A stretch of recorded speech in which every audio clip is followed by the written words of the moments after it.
Good morning, fellow philosophers. I hope you're having a great start to your sober day.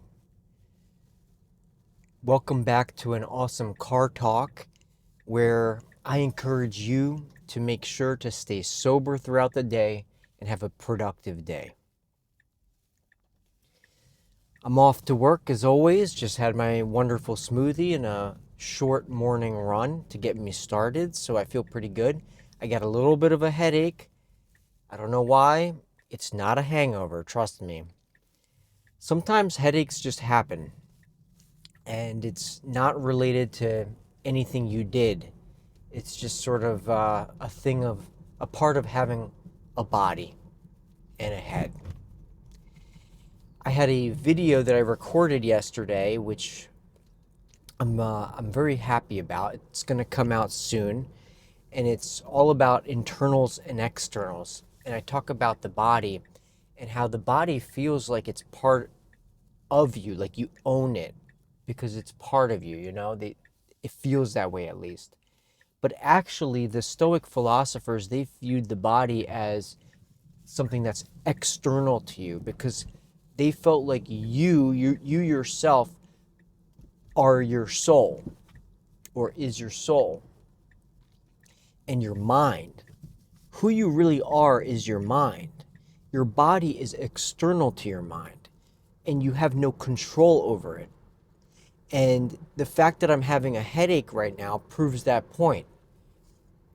I eat healthy, I exercise, I don't use drugs, I don't drink, I take vitamins. I am optimal health. As a doctor, I try to provide for my patients an example of what optimal health is, and I feel like I am that.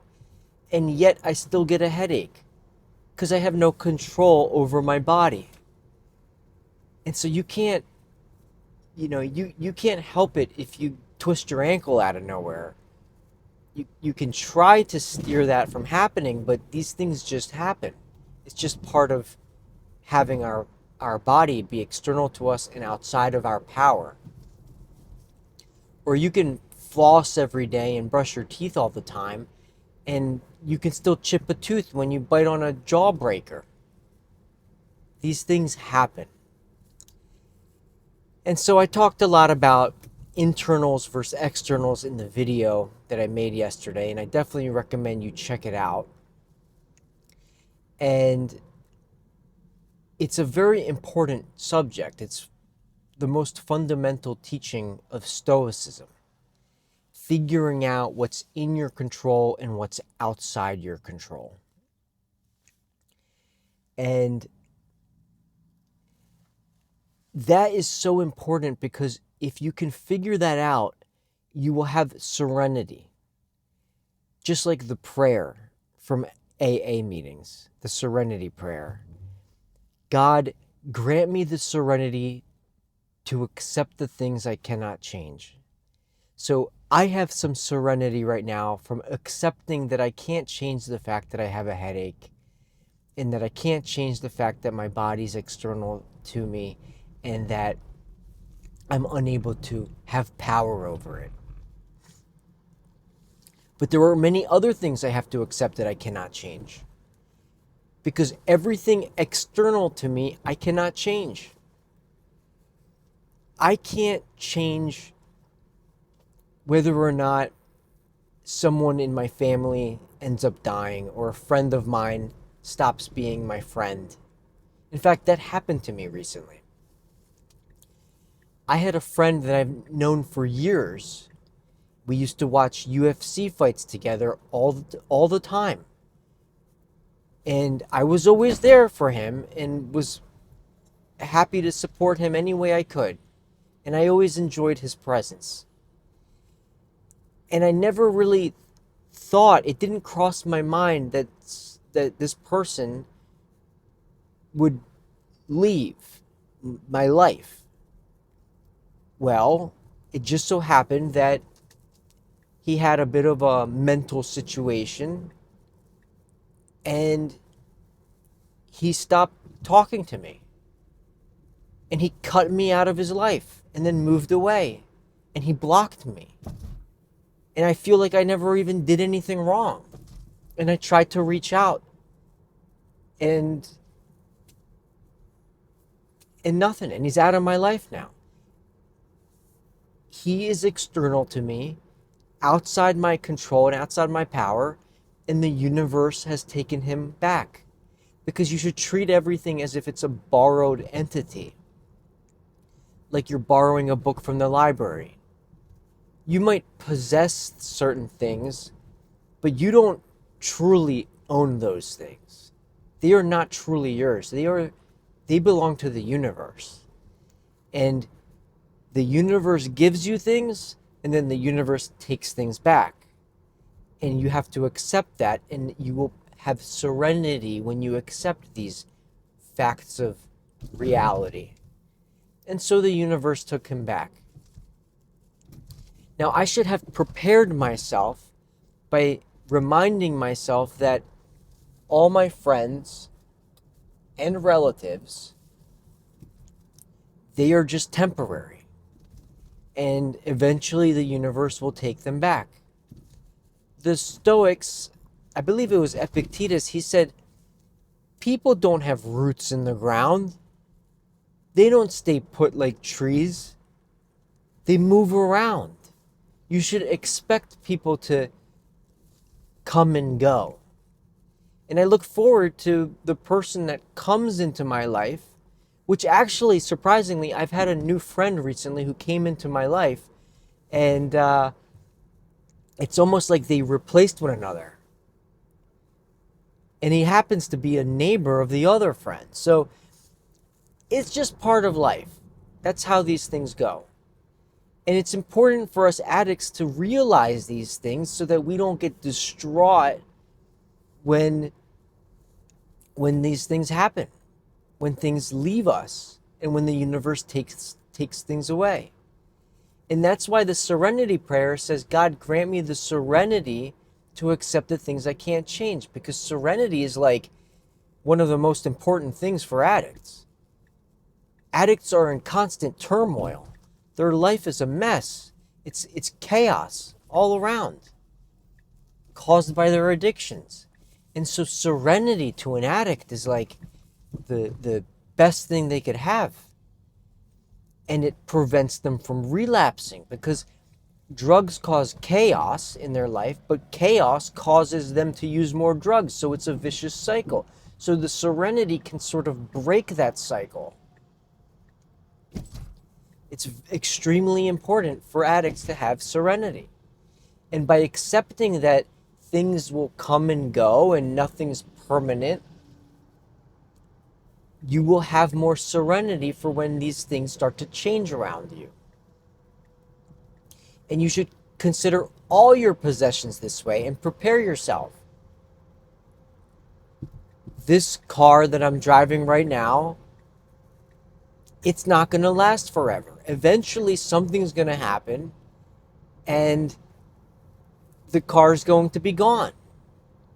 And I can't get distraught about it and stressed out. I have to prepare myself mentally for when that happens. Maybe someone crashes into it.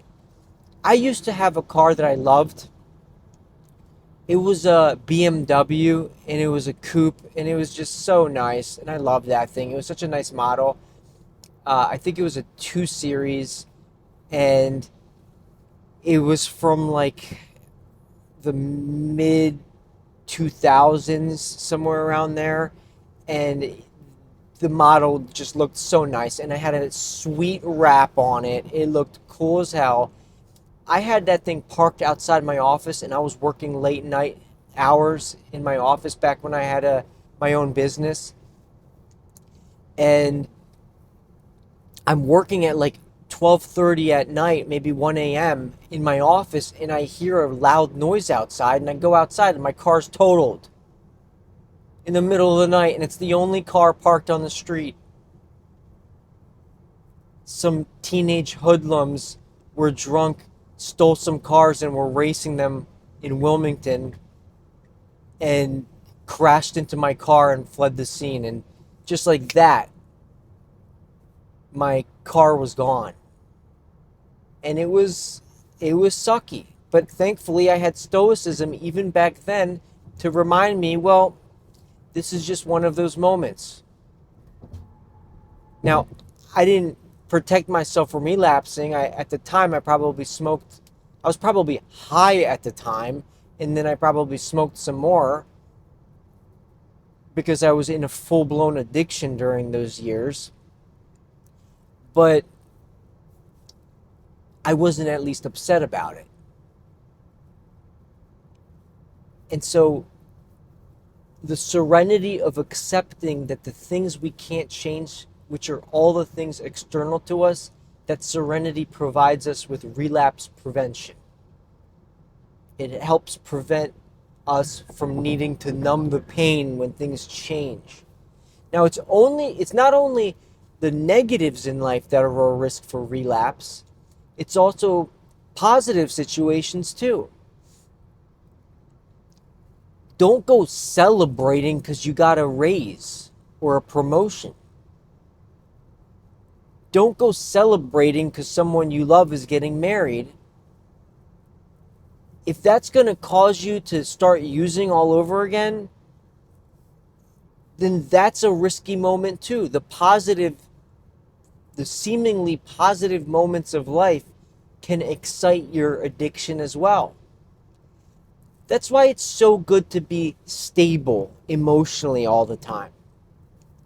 Now, for our trips here, our marble meetings, and for my long form podcast videos that I post about once a week, I've been focusing on internals and externals and our ability to reason and make correct choices and those sorts of topics about Stoicism. But that's because we're still in the early stages of learning about this stuff and loving this stuff, but learning about this stuff. And over time, we're going to move on to other topics. It's just that as I'm making these videos and writing about Stoicism, I sort of reinforce what I'm talking about through these videos. And as time goes on and I write about new things and talk about other topics, during these meetings, we're going to have other things to talk about. And stability becomes an important topic of choice to discuss when we get into the emotional control sections of the Marble program. Because the Marble program is 5 marbles. The first one's reasoned choice, which is all we've been focusing on so far. The second one is thought control. The third one is emotional control. The fourth one is finding purpose. And the fifth one is spirituality. And I remind you, even though I talk about God on these videos, that's just because I believe in God, and so for me it's a personal thing. But the Marble program has been designed to be secular. I don't want to leave out the people that have no belief in God, and for most of my life I was a stone cold atheist. So I've made the Marble program, and it was actually developed during my atheism, and it's meant to be secular. But anyway, having this stability emotionally is important to prevent relapses, because both in the positive times and in the negative times of life, or seemingly positive and seemingly negative, as Stoics, we know that usually those situations are neither good nor bad. But when we're emotionally excited or emotionally low, that's when we're at risk of relapsing. So we got to stay nice and stable and in the middle. We don't want to be bipolar.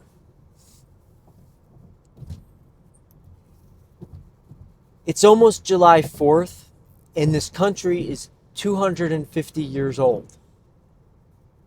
which is amazing how far we made it and how far we've come. And I hope that with Stoic philosophy and with these videos, we can improve society just a little bit by helping people think about the important things in life, which is what's inside of them, and staying sober. I don't know why I brought that up, but I think it's just because I'm looking around at the beauty of America and how lucky we are to live here. If you're watching this from America, the open spaces, the forests around, and the cities interspersed. And it just reminds me of the beauty of the world. I think that bringing up the spirituality section just now in my head reminded me to look around and see the beauty of everything. And that's important to do because we need to try to maximize our time here on this planet by staying sober so that we can appreciate this stuff better. While we're intoxicated or addicted to substances, we're prone to just focusing on that, and we forget about the beauty of the things around us and how lucky we are to be here.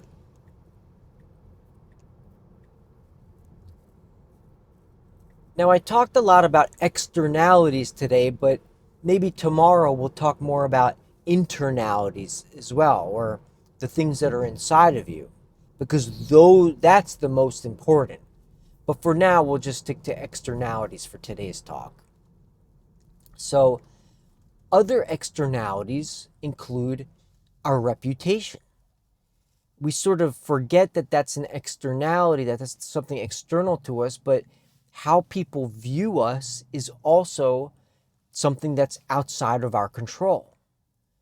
In fact, a lot of times society is so corrupted that it thinks things that are bad are good. And I would say that's usually the norm. Right now, if you listen to some rap songs, some hip hop, chances are they're going to be talking about things that are bad for them as if they're good. Using drugs, popping Molly, smoking weed, having a lot of cash. Now, having a lot of cash isn't necessarily bad, but it's neither good nor bad, and they're making it out to be like the greatest thing. Cash money hoes. They're focused on externalities, and they're making it seem like that stuff's good. It's not good. Those things are neither good nor bad. Probably if you're dating hoes, that's not good. And if the cash you're getting, you're using it and spending it on things that are non-productive and bad for you, then the cash is bad. And so society is constantly showing us things that are bad and making it seem like they're good. And the same goes with movies. They're always trying to portray beauty as if it's this great thing. Well, take it from me, someone who knows beauty very well. Beauty's not important. We're all going to get older and we're all going to look like old men and women. We're all going to look elderly one day. It's not about how you look. In fact, if you focus so much about how you look, then you're vain, and that is a vice. Vanity is a vice. And it's not about fame either, or the reputation that other people feel, our reputation with others. So you can go against what society thinks, and all of society might look down and frown upon you.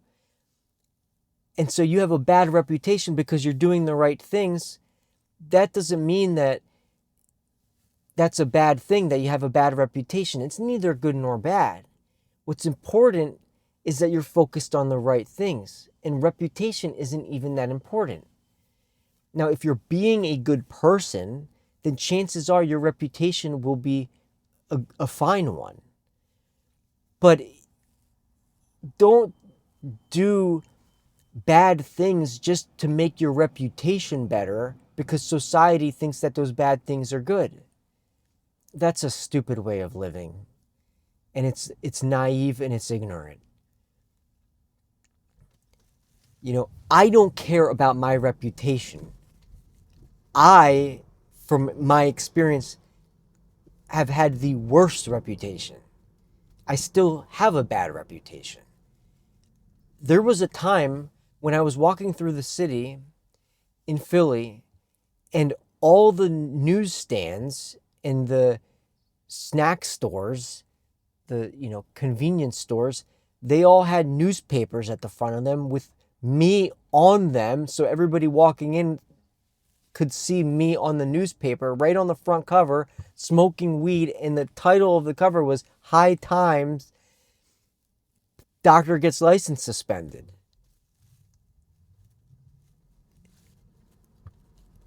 Everybody in my life was talking about it.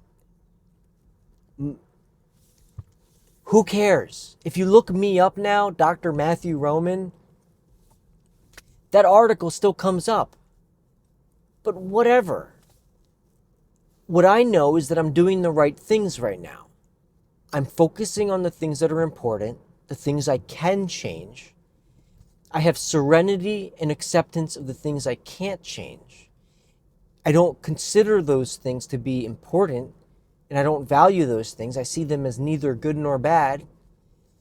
And I'm trying to help people by teaching them Stoic philosophy to help them get sober. And I'm trying to develop a new system for sobriety and for addiction recovery. The whole world can frown upon that if they want, but I'm going to keep doing it because I know that it's good. I'm being virtuous. And so I don't care what people think. And that's how you should live as well. So I'm coming to work now. I'm parking my car. I'm going to treat everybody well. I'm going to be happy that I'm sober. And I'm going to work to the last minute of the day happy and productively.